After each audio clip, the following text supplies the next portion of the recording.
Welcome to the Healing on Purpose podcast. I'm your host, Dr. Miriam Rahav. The content of this show is meant for informational purposes only and is not intended to diagnose, treat, or cure any illness or health condition. Please discuss all information shared herein with your own personal health authority. Links to the podcast and its YouTube channel will also be available on my practice website, rahavwellness.com. Please join me on my Facebook group, Healing on Purpose Podcast with Dr. Miriam Rahav, to continue this conversation. Enjoy the show.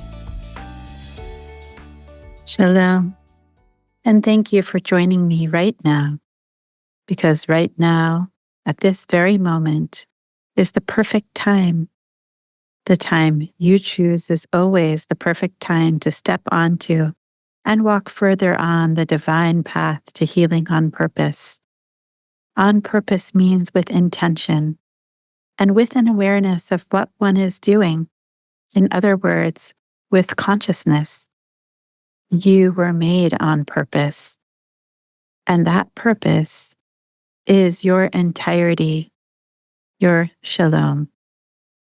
Today, I would like to speak with you about the topic resiliency on your journey. And I'd like to share with you some words from the introduction of esteemed scientist and author and speaker and researcher Gregg Braden and his book, Resilience from the Heart, The Power to Thrive in Life's Extremes. Here is his introduction, or a section of his introduction. From the breakdown of national economies and the global shift of energy dominance to the realities of climate change and the failure of war to solve our differences, a convergence of extreme conditions, unlike anything known in the history of the world, is upon us. It's because now is different that the thinking of the past no longer works to solve our problems. Life gets better, and resilience is the key. It's important to remember that the only things breaking down in our lives right now are ways of living and thinking that are no longer sustainable. Personal resilience makes room for big shifts in our lives and is our greatest ally in our time of extremes. Thank you, Gregg Braden, for these powerful, resonant, and truthful words. Resilience makes room for big shifts in our lives and is our greatest ally in our time of extremes.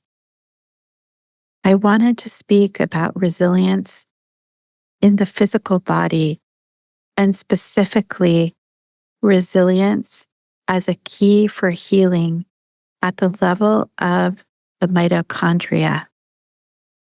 So to bridge from my hypothesis about resilience as part of healing at the level of the mitochondria, I'd like to just remind us of the definition of the word resilience. I have looked at a few definitions, and mostly this is what I come up with. A physical resilience is the ability of a substance to return to its original shape after being bent, stretched, or pressed. And then, of course, there is another connotation, which is the ability to be happy, successful again after something difficult or bad has happened. Isn't that so interesting that in the definitions themselves, there is both a physical definition of returning to an original shape after being bent or stretched or pressed, and also our ability to anchor happiness and success after something difficult or bad has happened? And how are both relevant? Well, let's imagine that our health has been changed. Perhaps we've been suffering from symptoms such as fatigue, such as pain. Perhaps we've actually gotten a diagnosis such as cancer, and our faculties are stretched to their limits as to how we might cope in a time of adversity. And finding the ability, perhaps at the level of the mitochondria, to cultivate a resiliency might be the key to more than one process. Let me explain. We are multicellular organisms, and our ability to even be multicellular organisms is believed to be hinged on the ability of each cell in our cooperative organism to manufacture its own energy. And that energy is manufactured at the level of a subcellular organelle known as the mitochondria, also described as the powerhouse of the cell.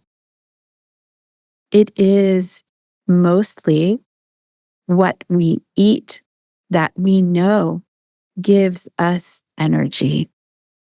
And what we consume and what is processed through assimilation, physical assimilation of our nourishment that is converted through many, many steps down to our, what we call our macronutrients, which are either carbohydrates, proteins, and fats. And these are all able to enter a cell and then enter the mitochondria, which is inside the cell, and be converted through a multi-step process into the currency of energy that is produced in our mitochondria called ATP. Now, why is this so important? Because energy is the essence of life, and having energy is also the foundation of our resiliency. If we cultivate energy, then we will have the strength, literally, physically, metaphorically, figuratively, to face our challenges and to find perhaps ways to adapt. But it starts with our ability to be physically adapted to change.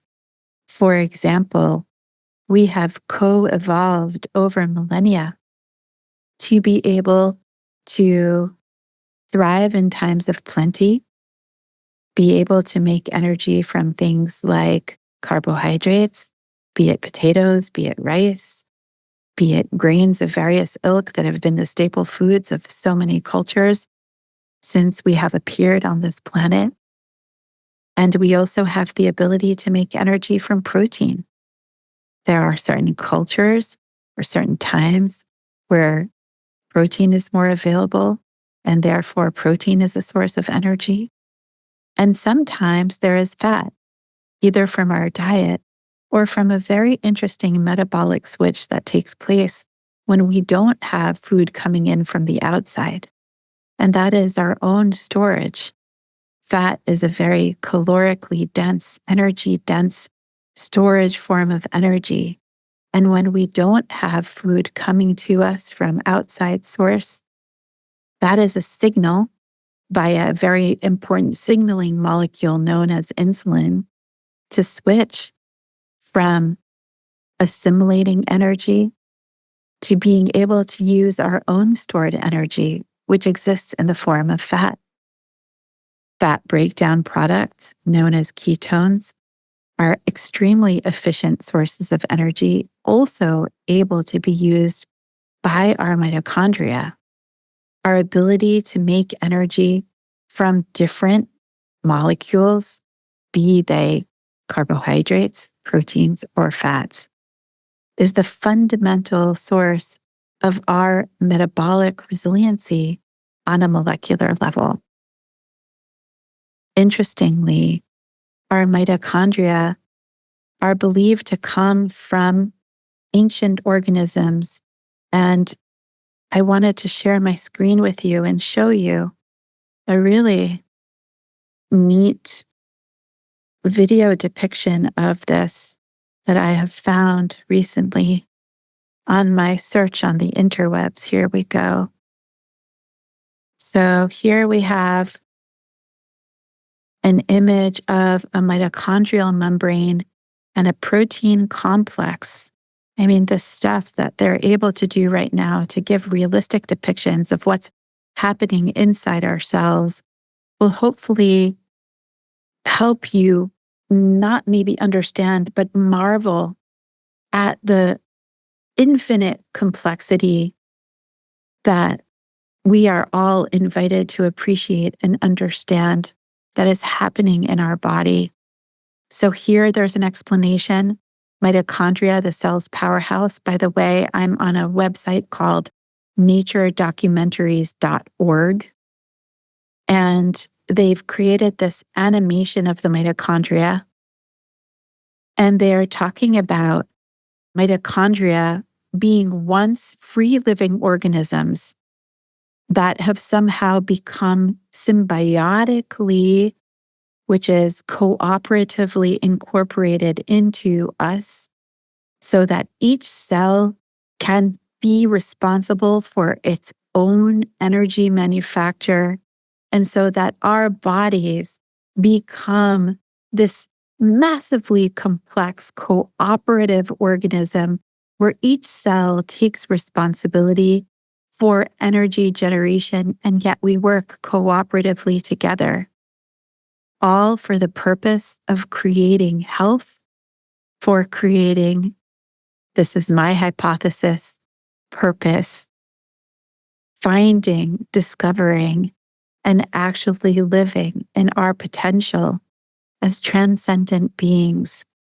created by love, created to love, created as potential generators of infinite life and light that we have only yet begin to scratch the surface of our understanding.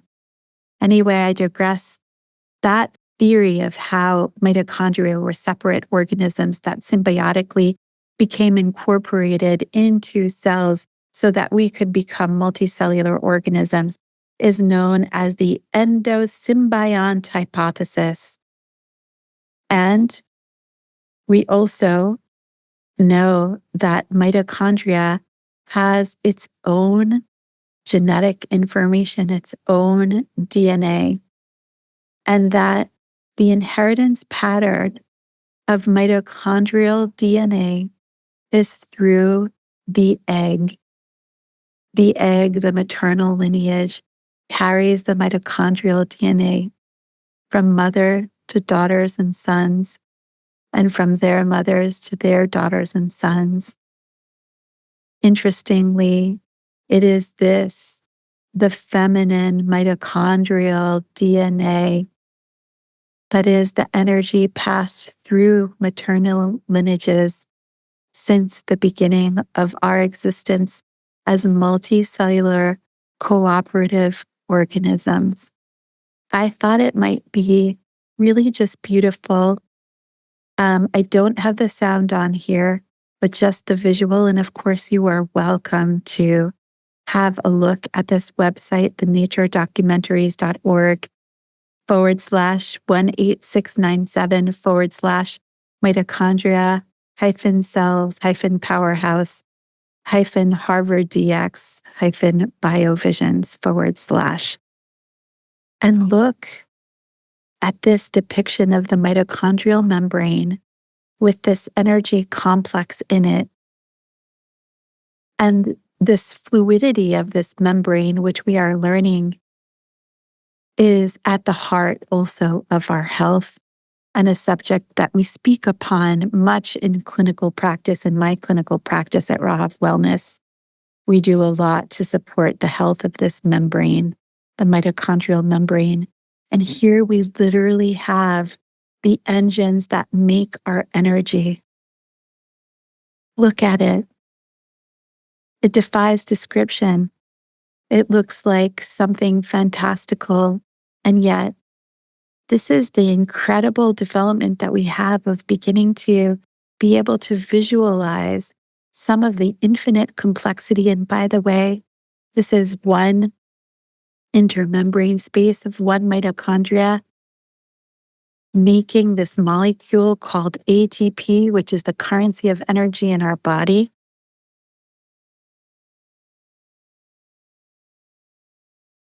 And incredibly, we have anywhere between 200 and 2,000 mitochondria in each cell of our body, with a preponderance of mitochondria in our nerve cells. Anyway, I just wanted to share that incredible and magical image of the mitochondria that hopefully you were all able to see and appreciate. Now, what happens if we have certain pressures on our cells and on our organism? For example, if we are exposed to mitochondrial toxins, what are some examples of mitochondrial toxins? Well, sadly, there are many within our environment, including ones that we screen for on a daily basis in my clinical practice at Rahav Wellness. For example, lead, and for example, mercury. For example, arsenic. For example, cadmium. These are all mitotoxic. These are metals that disrupt mitochondrial function. And then we lose that mitochondrial ability to function. What is another very, very important driver of mitochondrial function? The answer is oxygen. Oxygen. So when we have problems with our circulatory system, when we have problems of sluggish blood flow, we develop potentially mitochondrial injury. This is incredibly important, and you are all welcome to listen to my episode, which was featured very early in the launch of this podcast on COVID-19 and how spike protein can interrupt blood flow and lead to mitochondrial injury. And as such, we lose resiliency of our mitochondria on a cellular level. This is incredibly important because this is at the heart, this loss of mitochondrial resiliency, mitochondrial function, mitochondrial ability to toggle between different types of fuel. We lose this resiliency through multiple mechanisms of action.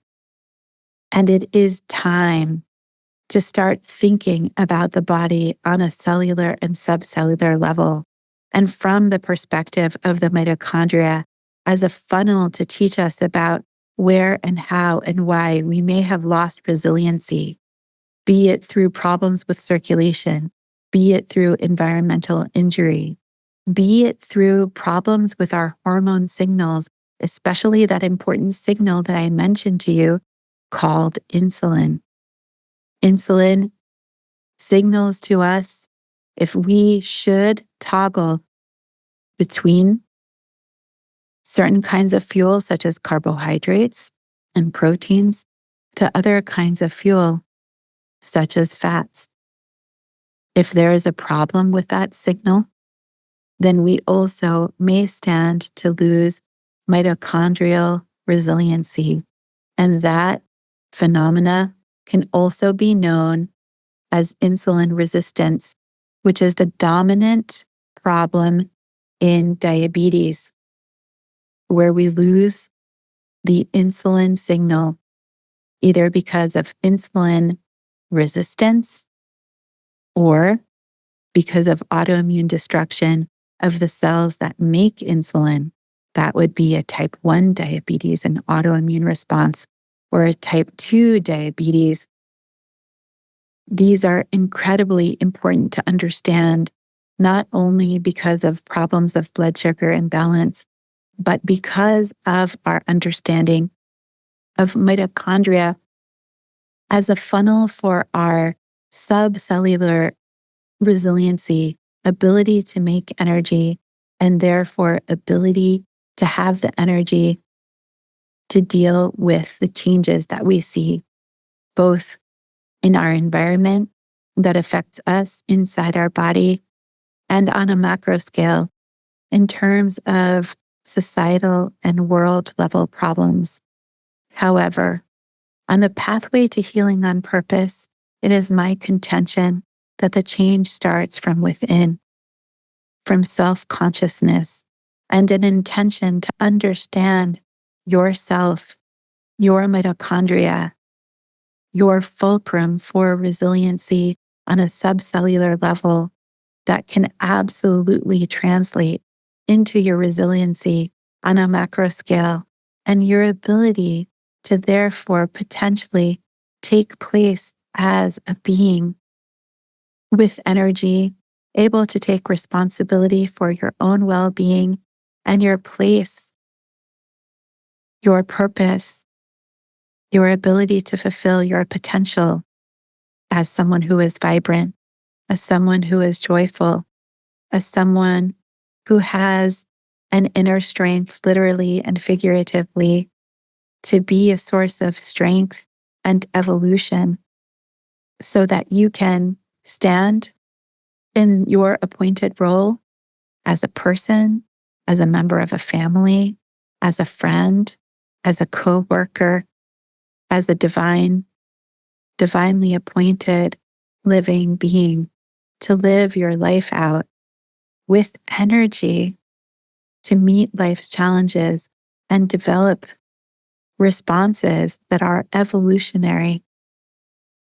I realize today might be a little bit of an abstract conversation, and yet so many things are tied in to the mitochondria and this idea of resiliency and this idea of us experiencing extremes in our times and the invitation that is being made that we can take up the mantle, take up the invitation every day to develop consciousness around our health, around our mitochondria, and the tie-in to resiliency so that we can observe with hope, with even excitement, how certain systems are falling away, including our healthcare system, which is not so much focused on this common funnel for health at the level of the mitochondria, and awaken within yourselves the common denominator, the awareness of the common denominator of the mitochondria, so that all of these different ideas, our circulation, our nutrition, our environmental exposures, and more, of course, there are more, how all of those different elements can come into play and inform your health in the most profound possible way. And how do we work, therefore, once we find out where our mitochondria are? And by the way, if you have insulin resistance, you have mitochondrial injury. If you have poor circulation, you have mitochondrial injury. If you have problems with lymph drainage, which is another important system that helps move toxins out of circulation and allows your body to regulate itself, you're going to have problems with mitochondrial function.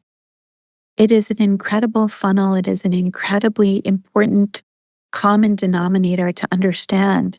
If you have problems with blood flow, hypertension, it doesn't mean you have a beta blocker deficiency. It means that there's something disrupting your circulation, and it's going to affect you on a mitochondrial level. Your body is an absolutely honest reporter. The things you feel have meaning, have purpose. Your body has a creator. The complexity that I showed you in that video, it is nothing that we could have imagined ourselves, but evidence of something much bigger than us that is our creator and that we are invited to begin to understand. And perhaps it is that health challenge Perhaps it is that fatigue. Perhaps it is that brain fog. Perhaps it is the migraines that you struggle with. Perhaps it is the loss of stamina. Perhaps it is the joint pain. Perhaps it is the abdominal pain. Perhaps it is the bloating. Perhaps it is the uncomfortable menstrual cycles, the loss of menstrual cycles, the heavy bleeding. Whatever it is, you are invited to listen. You are invited to understand that this is important and this is your body honestly reporting to you that something deserves attention. And the attention that you give it, the study that you do of your body, of your mitochondria, and the cultivation of your resiliency is your connection through maternal lineages eternally all the way back to source. The source of that infinite love, that truth that created us at some point in time, that we are invited to learn through the clues of the body and only begin to answer the questions of who are we really? My brothers and sisters, we are only beginning to understand, having the faintest inklings of who we are.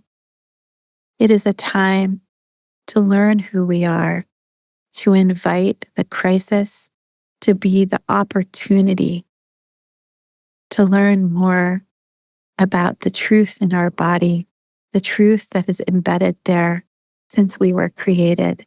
It is the truth of our creation, and that is the study of the body, and that is the pathway to healing on purpose. I thank you so much for listening to this episode. I really look forward to your feedback, as there are so many themes that need to be developed out of this idea of resiliency and resiliency at the level of the mitochondria. This is the beginning of a conversation. This is the beginning of a journey that we are all, in fact, on. Some of us may know it more than others.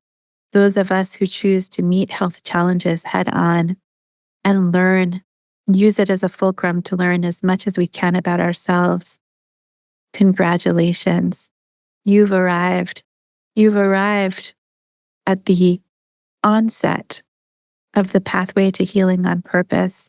This is the path that those of us who have landed here in the realization that if we are to live the lives that we dream, hope are possible to live, that we are invited to take responsibility and understand perhaps what was not readily understandable before, but that now more and more there are scholars, there are physicians, there are practitioners out there. There are humans who have discovered this for themselves and have found a path that is opening up to them to healing, with mitochondria as a funnel for our understanding of our physiological and also our metaphysiological resiliency. So, my friends, here we go, embarking on a journey together.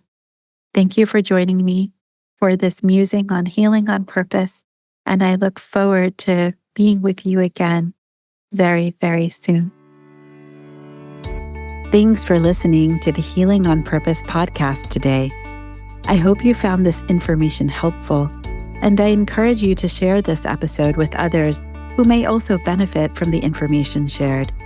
Please consider rating and reviewing my podcast on Apple Podcasts so more people can find this information. I also invite you to join the Healing on Purpose podcast Facebook group to continue this conversation. I'll see you there.